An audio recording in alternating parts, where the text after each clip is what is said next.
नमस्कार, ANB news देख रहे हैं आप। मैं हूं आपके साथ पल्लवी राजपूत और हमारे खास कार्यक्रम उत्तराखंड का महासंग्राम में आप सभी का स्वागत है।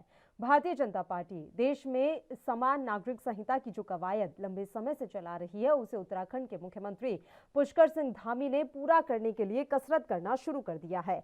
हालांकि राह आसान नहीं है, क्योंकि गोवा को छोड़कर देश के किसी भी राज्य या केंद्र के स्तर से समान नागरिक संहिता अभी तक लागू नहीं हो पाई है। गोवा का भी भारत में विलय होने से पहले ही वहां पुर्तगाल सिविल कोड 1867 लागू है। बीजेपी का मानना है कि जब तक यूनिफॉर्म सिविल कोड को अपनाया नहीं जाता, तब तक लैंगिक समानता नहीं आ सकती। वहीं कांग्रेस अब यूनिफॉर्म सिविल कोड पर सवाल खड़े कर रही है। निवर्तमान नेता प्रतिपक्ष प्रीतम सिंह का कहना है कि हम हैरान हैं। सरकार ने भ्रष्टाचार मुक्त बनाने का वादा किया था और बीजेपी के घोषणा पत्र में सिविल कोड का कोई जिक्र नहीं है।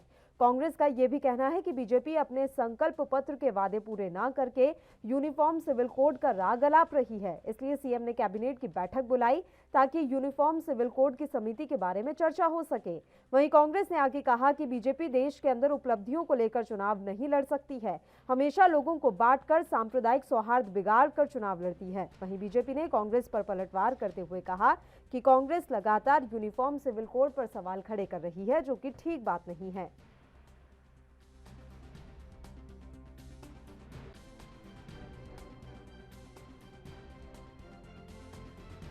उत्तराखंड राज्य के अंदर एक ऐसा कानून होना चाहिए जो सभी के लिए समान हो। और हमने उत्तराखंड की देवतुल्य जनता के समक्ष ये संकल्प लिया था कि हमारी सरकार के गठन होते ही हम इसे लागू करने की दिशा में कदम बढ़ाएंगे और एक स्टेक होल्डर्स, विधि विशेषज्ञ और समाज के क्षेत्र में जिनका बड़ा अनुभव है, विभिन्न क्षेत्रों में जिन्होंने काम किया है, उन सभी को मिलाकर एक कमेटी का हम गठन करेंगे, एक उच्च स्तरीय कमेटी बनाएंगे। वो कमेटी यूनिफॉर्म सिविल कोड का ड्राफ्ट तैयार करेगी और हमारी सरकार उसको लागू करेगी। भारत के संविधान के अनुच्छेद 44 में भी राज्य सरकारों के लिए इसका प्रावधान किया गया है कि राज्य सरकारें अपने प्रदेश में इस प्रकार की व्यवस्था को लागू कर सकती हैं और केंद्र को प्रस्ताव भेज सकती हैं। साथ ही बीच बीच में माननीय उच्चतम न्यायालय के द्वारा भी इस पर लगातार नाराजगी व्यक्त की गई थी कि यूनिफॉर्म सिविल कोड लागू नहीं हो पा रहा है। इसलिए हमने तय किया, आज हमारी सरकार ने, आज मंत्रिमंडल ने हमने तय किया कि हम जल्द से जल्द इसको लागू करेंगे और आज मंत्रिमंडल ने हमने सर्वसम्मति से प्रस्ताव पारित कर दिया। उत्तराखंड में माननीय मुख्यमंत्री श्री पुष्कर सिंह धामी जी के नेतृत्व में सरकार द्वारा समान नागरिक संहिता लागू करने का जो निर्णय लिया है वह ऐतिहासिक है, लेकिन कांग्रेस ने इस पर सवाल खड़े करके ये साफ कर दिया है कि वह समान नागरिक कानून न चाहकर तुष्टीकरण में अधिक विश्वास रखती है। लेकिन यह निर्णय अपने आप में संवैधानिक है, संविधान के नीति निर्देशक तत्वों के अनुकूल है और माननीय उच्चतम न्यायालय ने भी इस प्रकार के कानून की जरूरत पर जोर दिया है। जनता पार्टी के संकल्प पत्र में सिविल कोड का कोई जिक्र नहीं है। हम समझते थे कि जो कैबिनेट की बैठक हो रही है, इस बैठक में सरकार बढ़ती हुई महंगाई पर कैसे अंकुश लगे, इस परिप्रेक्ष्य में चिंतन और मनन करेगी। बेरोजगारी की दर कम कैसे हो, अर्थव्यवस्था कैसे पटरी पर आए, विकास के अवरुद्ध कार्यों को कैसे हम आगे बढ़ाने का काम करें। भ्रष्टाचार मुक्त सरकार का वादा तो करते हैं, लेकिन लोकायुक्त नहीं लाते हैं, उस पर चर्चा होगी।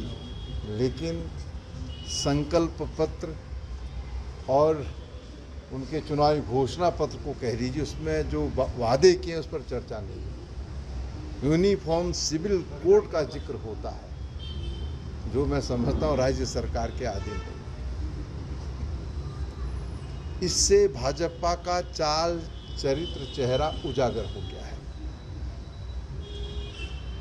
यूनिफॉर्म सिविल कोड का जिक्र संकल्प पत्र या उनके चुनावी घोषणा पत्र पर कहीं नहीं है। चलते हुए चुनाव में किसी ने मुख्यमंत्री जी के कान में फूंक दिया कि यूनिफॉर्म सिविल कोड की भी बात करो तभी जीत सकते हैं, और उस बात को क्या और कैबिनेट में उसको लिया। अरे ये वादा तो केंद्र में बैठी हुई सरकार देश के लोगों से जब जब लोकसभा का चुनाव हुआ तब तब करती आ रही है।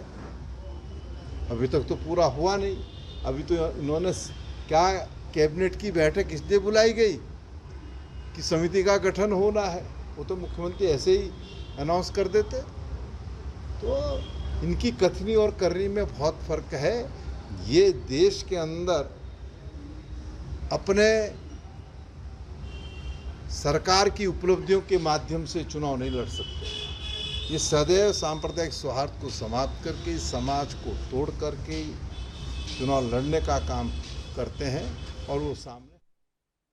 चलिए इस मसले पर अब चर्चा की शुरुआत कर लेते हैं। 3 मेहमान इस समय हमारे साथ जुड़ गए हैं। मेहमानों से आपका परिचय करवा देते हैं। जय सिंह रावत जी इस समय हमारे साथ जुड़े हुए हैं, वरिष्ठ पत्रकार। संजीव वर्मा जी इस समय हमारे साथ जुड़ गए हैं, भारतीय जनता पार्टी के प्रदेश प्रवक्ता हैं। और शोभा राम जी इस समय हमारे साथ जुड़े हुए हैं, प्रदेश प्रवक्ता हैं कांग्रेस पार्टी के। तीनों ही मेहमानों का स्वागत है ANB न्यूज पर। जय सिंह रावत जी, मैं शुरुआत आप ही के साथ करना चाहूंगी। समान नागरिक संहिता की कवायद शुरू हो गई है सर उत्तराखंड में, लेकिन ऐसा माना जा रहा है कि पुष्कर सिंह धामी के लिए ये राह इतनी भी आसान नहीं होगी। क्या कुछ कानूनी पेच फंस सकता है सर, आपसे समझना चाहेंगे। जय सिंह जी। ये दरअसल इसका कोई काम ही नहीं है, वो ये तो भारत सरकार का है, और ये जानबूझ के पता नहीं क्यों ऐसा, मैं हैरान हूँ, या जानकारी नहीं है या जानबूझकर अनजान बने हुए हैं। जिनको जो संवैधानिक जो प्रोविजन है उनकी जानकारी है बहुत। और अब माना चलिए जो नेता होते हैं, जरूरी नहीं नेताओं को हर चीज का ज्ञान होता है, उसके लिए एक ब्यूरोक्रेसी होती है, शासन होता है उसका, उसमें सेक्रेटरी होते हैं। वो उन्होंने भी इनको क्या कहते हैं, नेताओं ने जो हमारा राजनीतिक नेतृत्व है उनको सही बात नहीं बताई। अगर नहीं बताई तो ये किस तरह कैसे काम चलेगा। ये दरअसल जो है कॉमन सिविल कोड जो उसके केंद्र का विषय है, ये जनसंख्या कोड विषय रहा, कोड इश्यू रहा है, ये उसके बाद बीजेपी का रहा है, और सुप्रीम कोर्ट ने भी 4-5 बार कहा है कि आप कर लो, क्योंकि उसमें जो हमारे नीति निर्देशक तत्व हैं, जो डायरेक्टिव प्रिंसिपल्स जिनको कहते हैं, दुर्भाग्य की ये है कि हमारा जो पॉलिटिकल नेतृत्व डायरेक्टिव प्रिंसिपल्स और फंडामेंटल राइट में अंतर नहीं जानता है।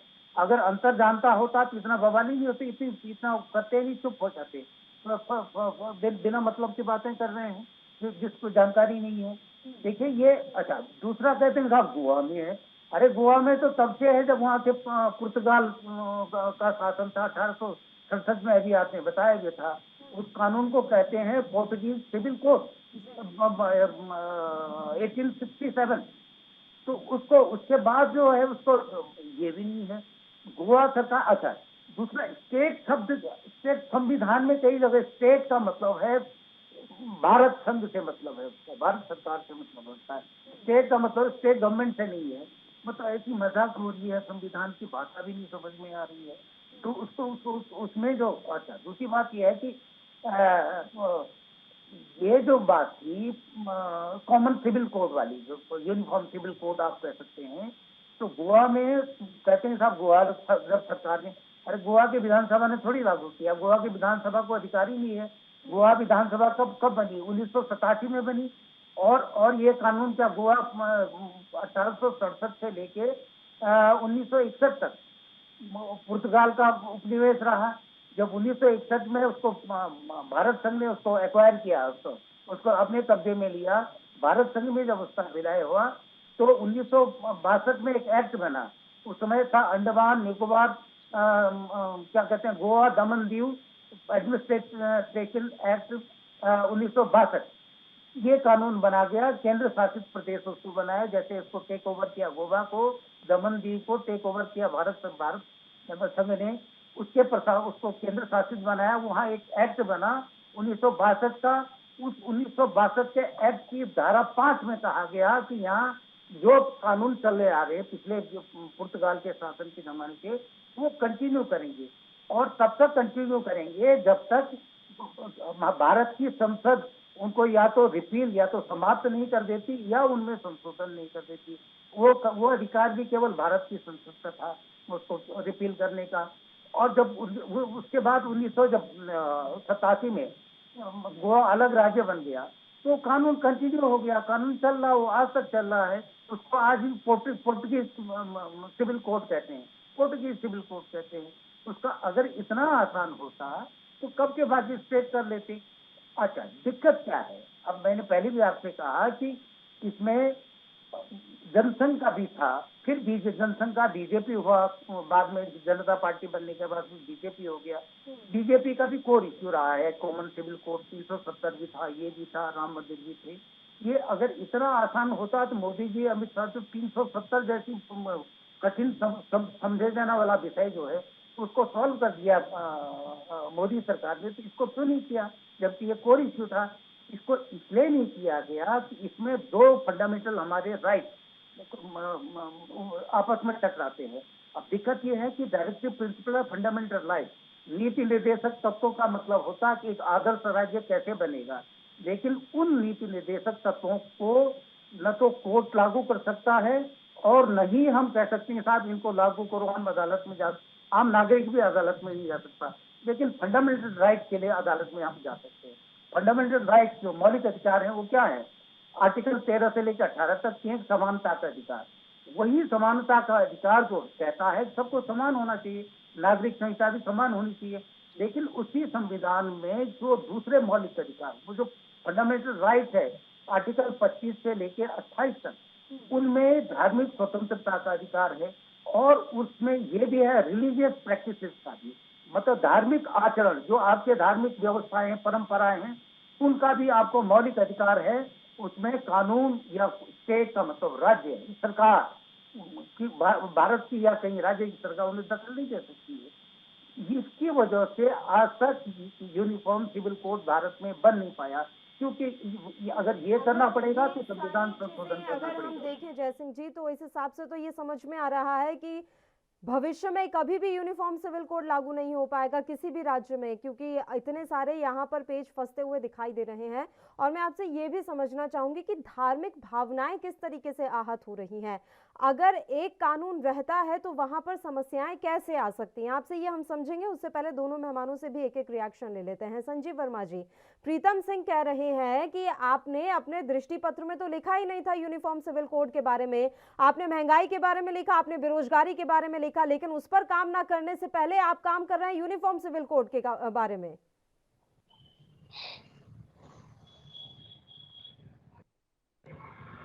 देखिए, जो कहा सो किया, भारतीय जनता पार्टी ने अपने दृष्टि तमाम जो वायदे किए थे उसमें टॉप प्रायोरिटी थे।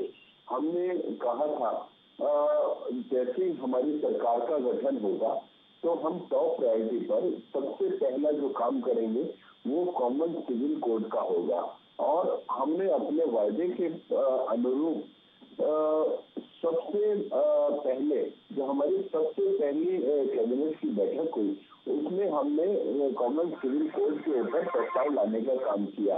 और साथ ही साथ हमने एक सुप्रीम कोर्ट के रिटायर्ड जज की अध्यक्षता में एक कमेटी का भी गठन कर दिया है जो बहुत ही जल्द अपनी इस विषय के ऊपर अपनी रिपोर्ट सरकार को पेश करेंगे और उसके बाद सरकार इसमें आगे बढ़ने का काम करेगी।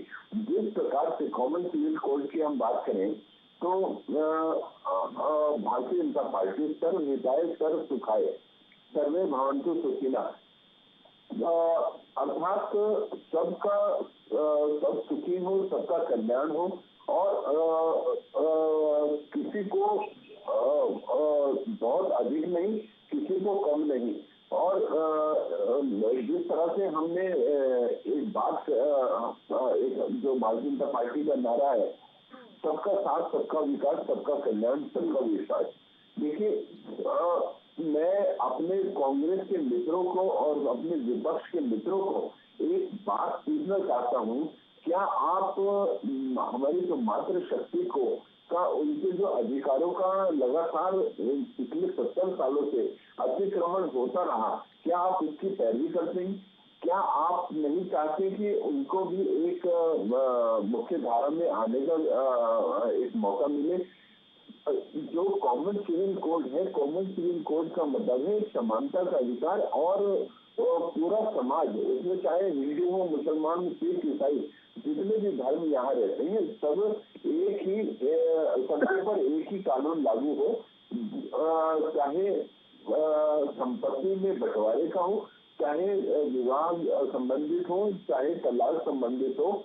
आप देखिएगा जिस प्रकार से हिंदू धर्म में और अन्य धर्मों में अगर परिवार में एक लड़का है, एक लड़की है, तो दोनों को एक बराबर जब डिस्ट्रीब्यूशन होता है संपत्ति का, तो एक बराबर उन दोनों को दिया जाता है। और ये काम भी हमारी जो 2017 से 2022 तक की हमारी सरकार ने ही एक जो महिलाओं को एक जो पैतृक संपत्ति में समानता का अधिकार, ये भी हमारी सरकार ने ही लागू किया, और हम उसी को आगे बढ़ाते हुए आप देखिएगा अभी जो मुसलमानों में अगर जब इनकी संपत्ति का बंटवारा होता है तो लड़के को जो संपत्ति होती है, लड़के की संपत्ति में कहीं ज्यादा मिलता है, जबकि जो लड़की होती है, लड़की को 1/8 का प्रावधान है इनके। जब ये कॉमन सिविल कोड लागू हो जाएगा तो लड़के को और लड़की को एक समान आधा आधा दोनों को मिलेगा। और तो आप ये देखिएगा मातृशक्ति के उनका जो अधिकारों का अतिक्रमण लगातार होता रहा, उस अतिक्रमण को दूर करने के लिए ये कॉमन सिविल कोड लागू करने की दिशा में हमारी सरकारें आगे बढ़ रही हैं। साथ ही 3 तलाक का है संजीव वर्मा जी, उनका ये कहना है कि देखा जाए तो ये तो केंद्र सरकार का मसला है ना।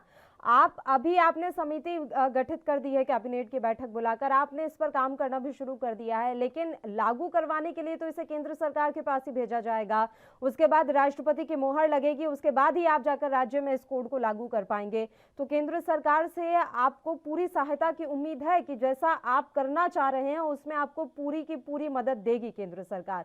आपका जवाब लेंगे। एक रिएक्शन हम कांग्रेस पार्टी के प्रवक्ता का भी ले लेते हैं। शोभा राम जी, इसमें कहां धर्म और मजहब की राजनीति आपको नजर आ रही है? अगर यूनिफॉर्म सिविल कोड पर काम करना चाहती है धामी सरकार तो आपको तो साथ देना चाहिए ना। एक कानून से परेशानी कहां है कांग्रेस पार्टी को? देखिए, सबसे पहले तो आपको नमस्कार जी। मैं आपके संज्ञान में लाना चाहता हूं, जब गोवा जो है भारत में जो विलय हुआ था 1961 में, वहां पे पुर्तगाल शासन था उस समय पहले, और वही 1867 में जो भी वहां पे कानून था वही लागू था, वहां पे वही चल रहा वहां पे। अब आप ये देखिए कि ये कॉमन सिविल कोड की बात रख करके कैबिनेट की मीटिंग बुला रहे हैं। आपने तय किया था कि कैबिनेट की मीटिंग में जो है कॉमन सिविल कोड लागू पर चर्चा की जाएगी। आपने तो कैबिनेट की मीटिंग बुला ली, वहाँ सिविल कोड की बात शुरू कर दी। अरे आपने महंगाई पर चिंतन करना चाहिए था। अरे आप चुप रहिए, आप चुप रहिए, मैं बोला नहीं, आप चुप रहिए। नो नो नो नो, मैं छोड़ के चला जाऊंगा, मैं छोड़ के चला जाऊंगा, आप चुप रहिए। आप मैं छोड़ के चला जाऊंगा, आप चुप रहिए।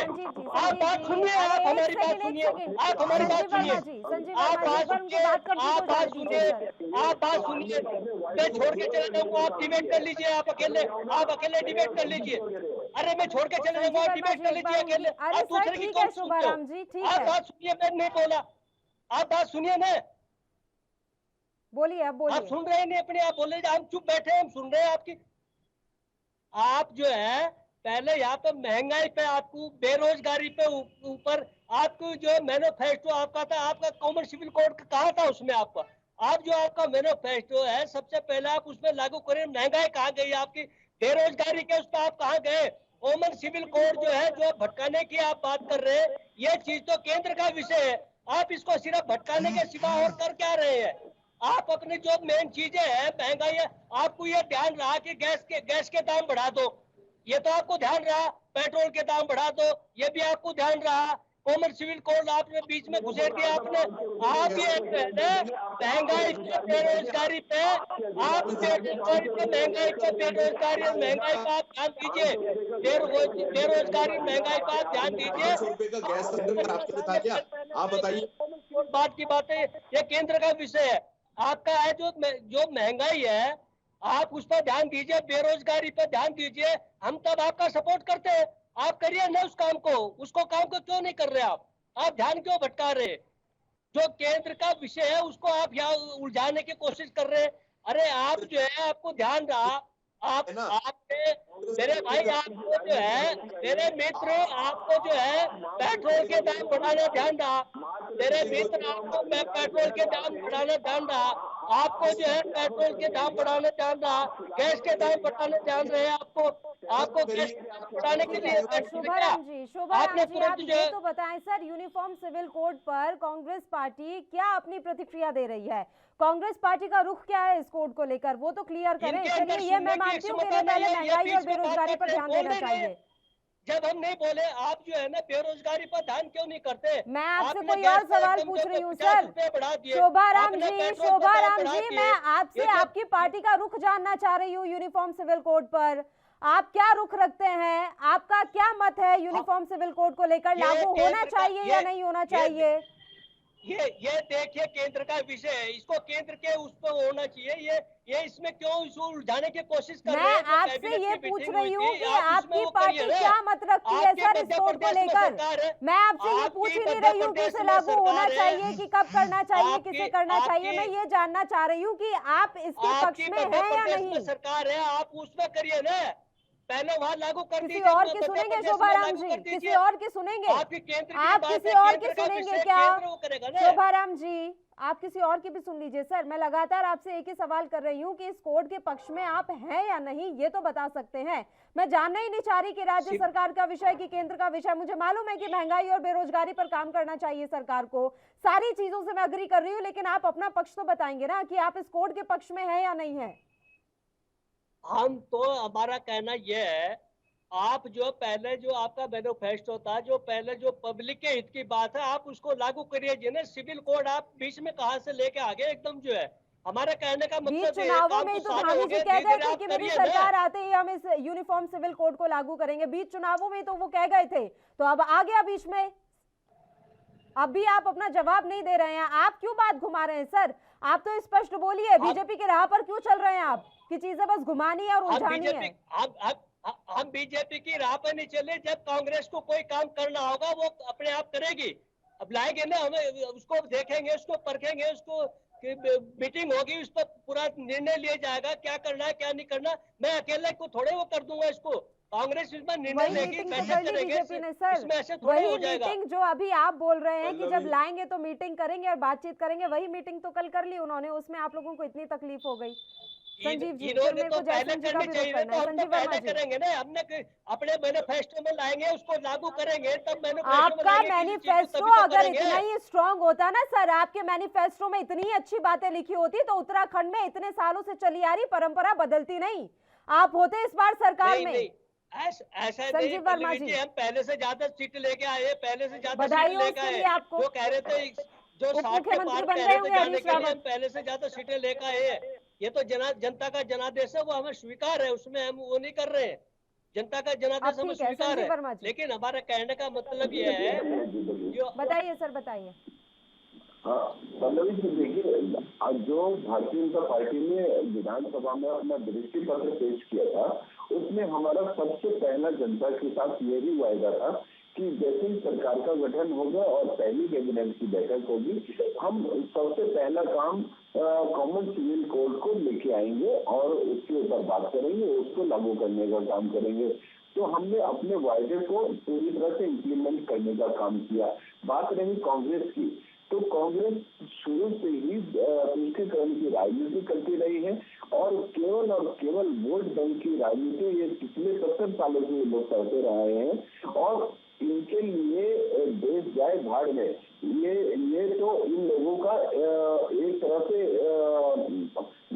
खाली वोट हासिल करना है, सत्ता हासिल करनी है और देश से इन लोगों को कोई लेना नहीं, कोई देना नहीं। और जिस तरह से कॉमन सिविल कोड हम लेकर आए हैं, पल्लवी जी देखिए, जिस तरह से जिसमें हमने 3 तलाक का बिल पेश किया था, उस समय भी इन्होंने लोकसभा में भी, राज्यसभा में भी, और जहां भी इन लोगों को मौका मिला, इन लोगों ने उसका विरोध किया।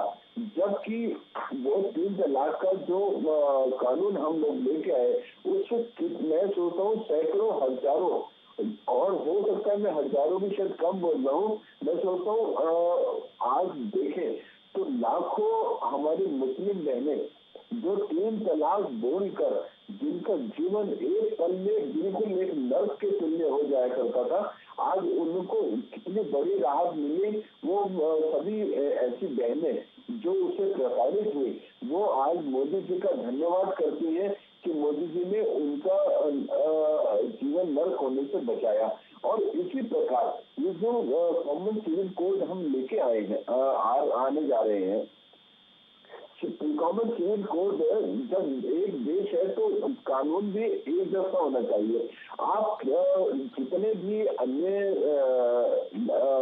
मैं ऐसे ही बोलता हूँ, अन्य जो मुस्लिम देश हैं उनमें भी आप देखेंगे तो वहाँ पे भी कोई 2 कानून नहीं है। केवल एक भारत ही ऐसा देश है जहाँ पर 2 कानून चल रहे हैं। और मैं सोचता हूँ जब एक देश है, एक कानून होना चाहिए, एक भारत श्रेष्ठ भारत के थीम पे हम लोगों को चलना चाहिए, और इससे किसी का कोई नुकसान नहीं है।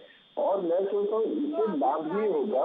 आपने प्राथमिकता में यूनिफॉर्म सिविल कोड को ही क्यों रखा सर? आप प्राथमिकता में दूसरे मसले भी रख सकते थे, जो कि कांग्रेस पार्टी का कंसर्न भी है। आप बेरोजगारी पर काम करना शुरू कर सकते थे, आप महंगाई पर काम करना शुरू कर सकते थे, आप जो ये गैस सिलेंडर 3 मुफ्त देने के वादा आपने किया था कि शुरुआत के 3 सिलेंडर आप देंगे, उस पर आप काम करना शुरू कर सकते थे सर। उसके अलावा भी कई समस्याएं उत्तराखंड में, पुलिस ग्रेड पे पर आप काम करना शुरू कर देते सर। आप यूनिफॉर्म सिविल कोड के साथ ही क्यों शुरू किया आपने? पल्लवी जी देखिए, हमने जो अपना वायदा किया था, हमने कहा था पहली कैबिनेट की जो पहली बैठक होगी, पहली बैठक में हम इस मुद्दे को लेके आएंगे, और हमने अपने वायदे को अक्षरशः पूर्ण किया। साथ ही आपने कहा जो बीपीएल श्रेणी की हमारी बहनें हैं, उनको साल में 3 मुफ्त गैस सिलेंडर देने की जो हमने वायदा किया, हम उसका भी हम पूरी तरह से पालन कर रहे हैं। उस पर हमने काम करना आरंभ कर दिया है। साथ ही आपने बेरोजगारी की बात करी, तो बेरोजगारी के ऊपर भी, रोजगार देने के ऊपर भी हम लोगों ने काम करना आरंभ कर दिया। स्वरोजगार की हम लोगों ने योजनाएं बनानी आरंभ कर दी हैं। अभी जैसे मंत्रिमंडल का गठन हो जाएगा, पोर्टफोलियो बांधे हो जाएंगे, तो उसके बाद आप देखिएगा जो माननीय पुष्कर सिंह धामी जी की जो एक भाकड़ बल्लेबाज के रूप में, जिन्होंने अपने 6 माह के कार्यकाल में जबरदस्त छक्के पे छक्का लगाकर और इतनी तेज गति से काम करने का जो एक रिकॉर्ड कायम किया है, आप देखिएगा आने वाला जो समय है, एक इतना जबरदस्त, एक स्वर्णिम समय भारतीय जनता पार्टी के लिए होने जा रहा है, जहां हमने एक वायदा किया था। 6 महीने का वक्त मिला, आप पहले तो ये अश्योर कीजिए कि आने वाले समय में भी बस वो 6 महीने के लिए ना रह जाएं। उपचुनाव से गुजरना है ना उन्हें, तो इस बात का भी अश्योरेंस आप जरूर दीजिएगा। मैं एक बार जयसिंह जी का रुख कर लेती हूँ, फिर लौट रही हूँ संजीव जी। जयसिंह रावत जी, अनुच्छेद 44 में तो साफ तौर पर लिखा है ना सर कि इस दिशा में धीरे धीरे तो कदम बढ़ाना होगा। जब अनुच्छेद 44 दे रहा है इजाजत, तो फिर पार्टियों को दिक्कत कहाँ आ रही है? मैं आ रही हूँ संजीव जी, एक बार जयसिंह जी का मैं रिएक्शन ले लेती हूँ, मैं लौट रही हूँ आपके पास। जयसिंह रावत जी, आवाज मिल रही है आपको? हाँ, आवाज मिल रही है, आप भी समझिए। नीति निर्देशक तत्व में और मौलिक अधिकारों में अंतर है या नहीं है? जी है सर। नीति निर्देशक तत्व का मतलब है सरकार से अपेक्षा की जाती है कि आदर्श राज्य कैसे बनेगा। आप अदालत उसमें फोर्स नहीं कर सकता, कोई मैंडेटरी नहीं है वो करने के लिए, वो आर्टिकल 44 की बात है। यहाँ पर हम ये कह रहे हैं कि विरोध कहाँ, जब सुप्रीम कोर्ट ने 5 बार कह दिया कि इसे लागू करने की दिशा में उठा, भारत सरकार को बोला, धामी को थोड़ी बोला, धामी जी को, मोदी जी को बोला, और जो उनके प्रेडेसेसर थे, वो तो वक्त 90 के दशक से बात उठ रही है कि भाई कॉमन सिविल कोड की दिशा में हमें आगे बढ़ना चाहिए। जब जब शुरू में हो रहा था, आप समझिए, संविधान सभा में उन्होंने बोला था, डॉक्टर अंबेडकर ने कहा कि हाँ हो तो अच्छा है, लेकिन इसे हम थोप नहीं सकते हैं, और जो सरकार थोपेगी उसको वो जबरन थोपेगी, वो पागलपन होगा। और लेकिन 2018 में लॉ कमीशन ने क्या रिपोर्ट दी? उसने कहा ये नाइदर डिजायरेबल नॉट नेसेसरी, ये बोला इसकी न तो जरूरत है न ये अपेक्षित है। फिर भी अगर सुप्रीम कोर्ट बोल रहा है, वो कर रहा, तो उसमें ऐतराज क्या होना चाहिए? लागू होता देश में तो हो जाए, लेकिन ऐसा थोड़ी भी धामी करेंगे वहां के लिए। क्या धामी संसद, क्या ये संविधान में संशोधन कर सकते हैं? आप पूछो उनको जो इस तरह की बात करते हैं। ये जब तक या तो आर्टिकल 13 से 18 के में संशोधन करना पड़ेगा, या 25 से लेकर 28 में किसी में संशोधन करके प्रोविजन रखना पड़ेगा, तब जाके ये संभव है। अदरवाइज ये संभव नहीं है। दूसरा, राज्य सरकार तो कर ही नहीं सकती है। जो चीज आप कर ही नहीं सकते, उन पर क्यों टाइम आप उलझा रहे हैं? क्यों बहस बिना मतलब? जो आपने 500 घोषणाएं जो कर रखी है पिछली बार, 500 से ज्यादा, अब उनको धरातल पर उतारने की बारी थी। उनको उतारने के लिए सरकार का रेवेन्यू ही है। अब उन पर से ध्यान हटाने के लिए फिर वो धार्मिक मुद्दा, फिर वही हिंदू मुसलमान सब खड़ा हो जाएगा, और काम हो या ना हो, लेकिन फिर हिंदू वर्सेस मुस्लिम हो जाएगा। अरे ये करना हो तो मोदी जी करेंगे इसको, अमित शाह करेंगे इसको। यूनिफॉर्मिटी मतलब सारे देश में एक जैसा कानून आ जाएगा, तभी तो यूनिफॉर्म होगा। चाहे गोवा हो, उत्तराखंड हो, मणिपुर हो, चाहे कहीं हो। आप बहस तो मैं कह रहा हूँ, ये उत्तराखंड का दुर्भाग्य है। नेता तो अनजान है ही है, जो भी है, लेकिन यहाँ की ब्यूरोक्रेसी भी ऐसी है। आपको पता है नॉर्थ ईस्ट में क्या 371 में कई जगह शादी विवाह के लिए भी उनको छूट है दूसरे किस्म की। वो उनके अलग प्रैक्टिस है, क्योंकि वहाँ पर जो है उनकी जो ऑटोनोमस काउंसिल होती है, डिस्ट्रिक्ट काउंसिल जो होती हैं, उनको न्यायिक अधिकार भी दिए गए हैं। तो भारत की विविधता को लोग या तो समझ नहीं पा रहे हैं। अच्छा, जो इश्यू नहीं है वो कर लो। अरे हम तो कह रहे हैं लागू करो ना, अच्छी बात है, लागू करो। जब कोर्ट कह रहा है तो उसके बाद क्या कर सकते हैं?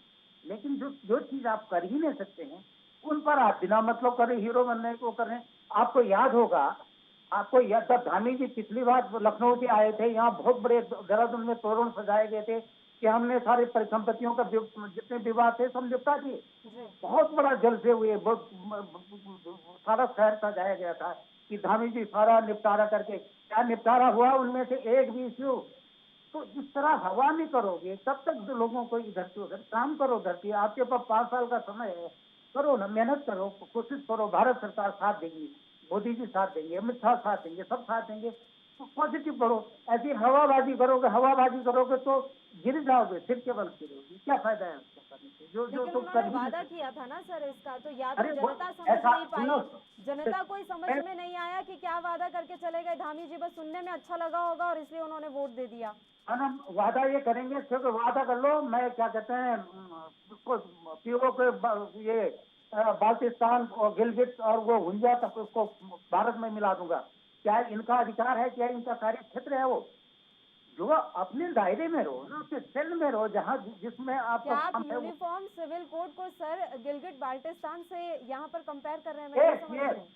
इसलिए मैं जोड़ रहा हूँ कि वो विषय भारत सरकार का है, डिफेंस मिनिस्टर का है, प्रधानमंत्री का है, मुख्यमंत्री का विषय नहीं है। वो संविधान को बदलना मुख्यमंत्री का विषय नहीं है। वो क्या कहते हैं, लोकसभा संसद बदल सकती है, भारत सरकार बदलवा सकती है उसको। राज्य सरकार क्या विधानसभा संविधान संशोधन करते हुए सुना आपने कभी? इसमें संविधान संशोधन करने पड़ेंगे, क्योंकि वो रिलीजियस प्रैक्टिसेस का सवाल है। आपको याद है ना, हिंदू मैरिज एक्ट है 1955 का, उसके बाद उत्तराधिकार एक्ट है 1955-56 का, उससे पहले मुस्लिम पर्सनल लॉ है, सिख पर्सनल लॉ है, पारसी के लिए अलग पर्सनल लॉ है। इतने पर्सनल लॉज हैं। यही तो कोर्ट ने कहा एक जैसे हो गए, समानता आ जाएगा। तो इतनी धार्मिक स्वतंत्रता है, उनको कर्म करना पड़ेगा ना कुछ। उनको एक साथ बांधने के लिए क्या करना पड़ेगा? संविधान में संशोधन करेंगे भाई, हम ये भी कर सकते हैं, हम इसका रोक भी लगा। समानता के अधिकार मिलते हैं तो उससे क्या आपको आपत्ति है? क्या बोला संजीव वर्मा जी मैंने पूछ कहा रहे हैं जयसिंह जी कि अगर लोगों को समान अधिकार मिल रहे हैं, हर धर्म के लोगों को बिल्कुल समान अधिकार मिलेंगे, तो इससे आपको आपत्ति है क्या?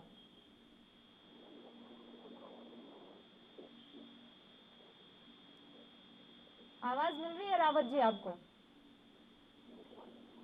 संजीव जी शायद उन तक आवाज नहीं पहुंच रही है, लेकिन उनका ये कहना है कि जो विषय है ही नहीं राज्य सरकार का, उस पर अपना समय खराब करने का क्या फायदा। वो ये कहना चाह रहे हैं कि जो काम सिर्फ केंद्र सरकार कर सकती है, उसके लिए धामी जी अपना समय क्यों खराब कर रहे हैं? मैं भी आपका कुछ कहना चाहता हूँ। मैं आपको सिर्फ इतना कहना चाहता हूँ, जो विषय यहाँ का संबंधित है ही नहीं है, जिसको ये निर्णय ले ही नहीं सकते, केंद्र सरकार का है, उसमें उलझा के क्यों अपना समय वेस्ट कर रहे हैं। आप महंगाई पे, बेरोजगारी पे, इस पर आप ध्यान क्यों नहीं देते? आप ये काम करिए, हम साथ हैं आपके साथ में। आप बेरोजगारी के ध्यान दीजिए, महंगाई पर ध्यान दीजिए। आप तो जो इस चीज को उलझा रहे हैं, मेरे मित्र के क्या नाम, जो विषय केंद्र का है, आप इसको सिर्फ उलझा के एक वो कर रहे हैं, उलझन पैदा कर रहे हैं यहाँ पे। आप इससे ज्यादातर कुछ नहीं, जो काम आपके हाथ में है ही नहीं, वो आप उसको करने की कोशिश कर रहे हैं। जो आपके हाथ में है उसको करो ना। आप बेरोजगारी पे, महंगाई पे, ये बहुत तमाम चीजें हैं, इस पर ध्यान दीजिए। आप ये काम करिए, हम आपके साथ हैं। आप अपनी बात रख लीजिए सर, वैसे भी समय कम होता जा रहा है। ठीक है, शुभाराम जी एक लास्ट कमेंट ले लेते हैं संजीव वर्मा जी का। संजीव जी। पल्लवी जी देखिए, जो अभी मेरे कांग्रेस के भाई बोल रहे थे, यह विषय जो है, राज्य सरकारें भी अपने अपने राज्यों में कॉमन सिविल कोड को लागू करने का प्रस्ताव, एक तरह से जो प्रोसेस है उसको एक मतलब प्रस्ताव पास करके उसको आगे बढ़ा सकती है। और जिस तरह से आर्टिकल 44 में व्यवस्था है, आर्टिकल 44 में व्यवस्था है कि इससे समानता का पूरा सहयोग मिलने की उम्मीद है ना। केंद्र में भी तो भारतीय जनता पार्टी की ही सरकार है। अब उन्हें यही उम्मीद हो रही है कि जो वादा करके चले गए हैं पुष्कर सिंह धामी, उस वादे को पूरा करने में केंद्र सरकार भी उनका साथ देगी। फिलहाल समय की कमी है, इसलिए संजीव जी आपको बीच में रोक रही हूँ। शुक्रिया तमाम मेहमानों का चर्चा करने के लिए आप लोग हमारे साथ जुड़े। तो उत्तराखंड में यूनिफॉर्म सिविल कोड को लेकर इस समय हंगामा मचा हुआ है। दरअसल पुष्कर सिंह धामी ने चुनाव के समय में जो वादा किया था, वो अपने उस वादे को पूरा करने की दिशा में कदम बढ़ा चुके हैं। तो वहीं कांग्रेस पार्टी का कहना है कि यूनिफॉर्म सिविल कोड से ज्यादा अभी जरूरत है कि महंगाई को कंट्रोल किया जाए और बेरोजगारी को दूर किया जाए। यह आरोप लगाया जा रहा है धामी सरकार पर कि वो सिर्फ मुद्दों को उलझाने का काम कर रही है, लोगों का ध्यान भटकाने का काम कर रही है। अब देखने वाली बात रहेगी कि पुष्कर सिंह धामी जिस मंशा के साथ इस मसले पर काम कर रहे हैं, क्या उनकी वो मंशा पूरी हो पाएगी। इसी के साथ उत्तराखंड का महासंग्राम में फिलहाल के लिए इतना ही। मुझे दीजिए इजाजत। देश और प्रदेश के तमाम ताजा खबरों के लिए आप बने रहिए हमारे साथ। नमस्कार।